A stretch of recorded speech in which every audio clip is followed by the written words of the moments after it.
Good day. This is Tim Fu. My ears are currently feel like they're underwater, but we're gonna see what we can do. I'm gonna make this audio clip portion from the back half of the video, going by memory of the trail and the trip that we took. And so this is the beginning of the journey. This is where we were staying. We were doing some dispersed camping.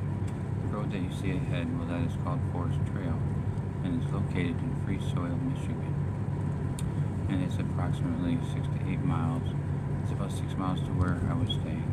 Another 3 miles to Lake Michigan, straight ahead, where you can pay for campsites or group camping. And everywhere along the way, across up and down Forest Trail, there are different pathways you can take through the woods. And they're marked, and there's, so you don't really get lost. Some are tight, some are more rugged than others. Sometimes you need a bigger vehicle than what I had. So I stayed with the trails that were fairly smooth. And well, this trail leads us down the path, right? It leads us to this current direction that my life has taken. And so we went down this path, and now I'm they're using that word uptick in the hospital. Oh yeah. Now, so during this trip, I become very, very Large ill back uptick. on December 11th, and I had become, for lack of better words, my body had become toxic to itself. I had some kind of sepsis in my blood, some kind of bacterial condition that was affecting my bloodstream and my heart. And so, at some point, I've begun to feel disorientated and was having difficulty keeping a straight path, keeping a straight walk. And so we were staying out there, and I was cooking dinners and drinking coffee. And, it's kind of fun to live out there. We were foraging for different things, mostly birch bark and nuts, and looking for different kinds of mushrooms. And we had 2 dogs, Riley and Sugar, and we picked up Meow Meow along the way from Lansing. He was in quite a bad condition when I met him. He had been abandoned. Somebody dropped him off because I suppose they took him home to and get realized he was a outbreaks of male. virus. So they left him As there we thinking well he could know take care of himself, or from the someone would pick him up pandemic a along the couple of way. years ago. But instead, like myself, he became completely atrophied, Go on, say. and he had nothing but bones and fleas. And he had spent a night after a terrible storm, just terrible storm in Lansing, Michigan. So he finally came to us, and he came to the words Meow Meow, and so that's why we named him, because that's what led him to, our heart. And so he was very sweet, very kind. He would let me play with his palms, and he was very gentle. He would look at the top of my head, and I fell in love with him very quickly, as I do with most things.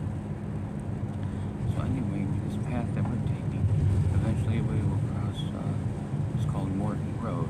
And that's where the snowplow stops, and you have to drive into the snow. And then we take a right-hand turn back into the trees. And all these trees you see around you, well, there was simply nothing almost 80 years ago. The whole forest was forested, and that which wasn't was burnt to the ground. And the federal government had taken over the property from some kind of mining paper mill, and because of taxes, and they had turned it into a national forest and replanted the trees. So many of the trees, they were laid down by a tractor, and now they're this size that you see in front of you. And well, we had found a decent spot which used to be part of a trail, and we set our stuff up, and we traveled back and forth into Manistee, a little town about 15 miles from here, where Christina would perform a function as an employee at the Baymont Hotel by Wyndham. She worked as a homekeeper, a room cleaner, and well, we spent more time getting ready, and then they would give her work. She worked an hour and a half, 2 hours, 3, 4, and sometimes 6, but at 12:50 it doesn't accomplish much. So anyway, we would go back. At the end of the day, I was sitting waiting for her employer's parking lot,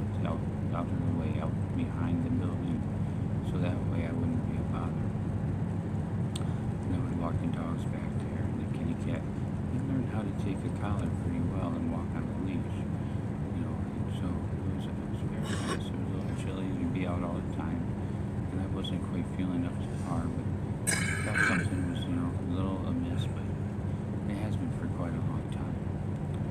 So this is where all these health problems started to manifest into such a major way.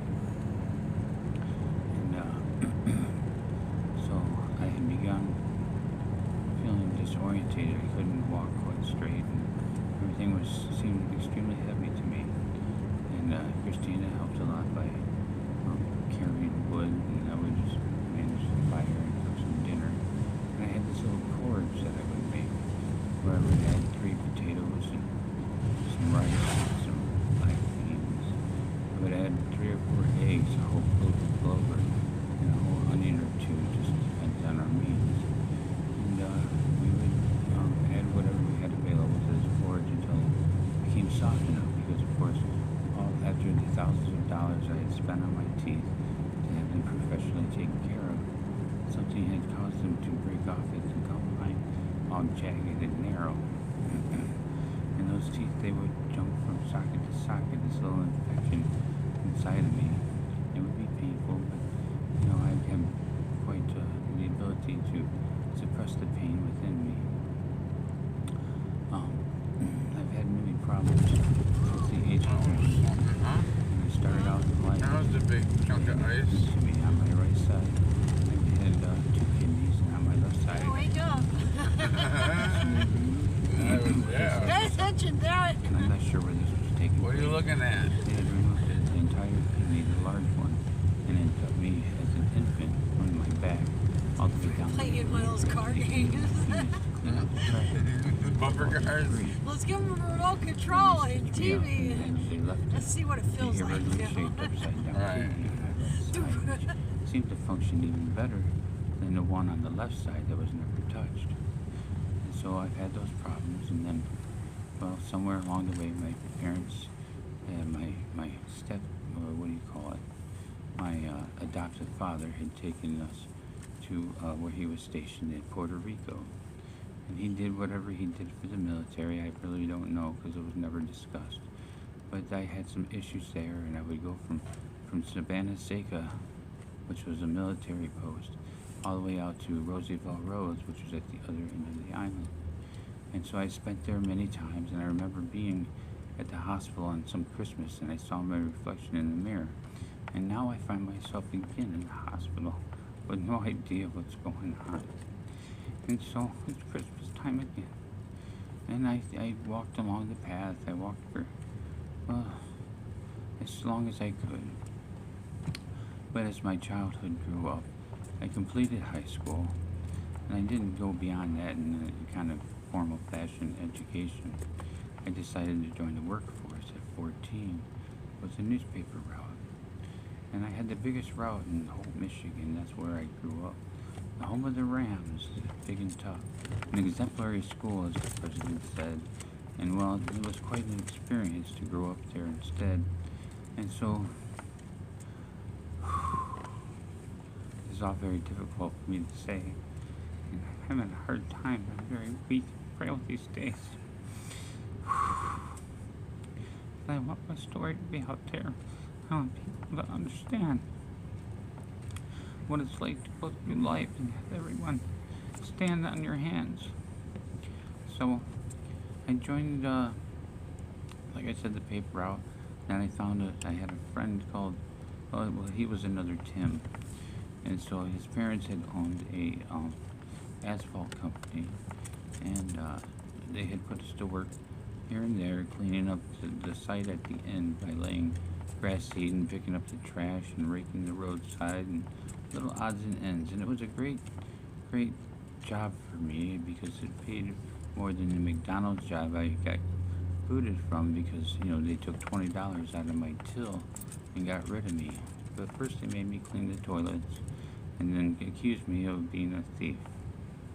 And so on my way I went, and then I continued through high school. My senior year was dreadful, but before that, at 16, I had met 2 gentlemen, one named Mike and another one named Jason. Now, I didn't know these people from anything, but I was walking from the open campus down to a little Caesars and a 7-Eleven on a road that we call Aurelius in Holt, Michigan. And so I've always liked to talk, tell these little stories, and I have a great mind upon me and a great abstract vision from within, which they really try to drill out of me. And so I work between both hemispheres of the mind, and I look at things quite in a different way from quite the rest of the world, you see. And so I met these two gentlemen, these Mike and these Jason, and well, we became some kind of friends. And well, this friendship developed, but it wasn't very long, right? I was 16, and by the time we were 20, one had joined the Marines and one had joined the Navy, and they went on their way. And so my career began. And so I fell into a warehouse job by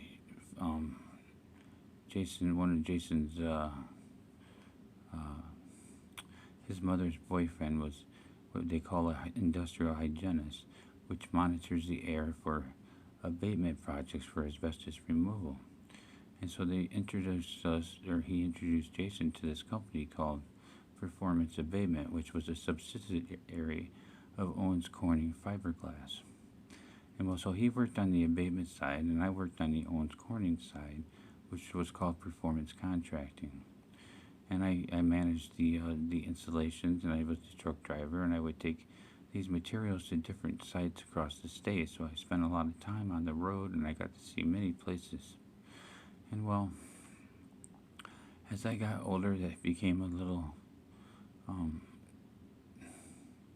it was interesting, but I wanted to do more. So the other side of the branch, Performance Contracting, had put me to work in their warehouse, and they had also paid for my schooling in order to get my state of Michigan accreditation for being an abatement worker.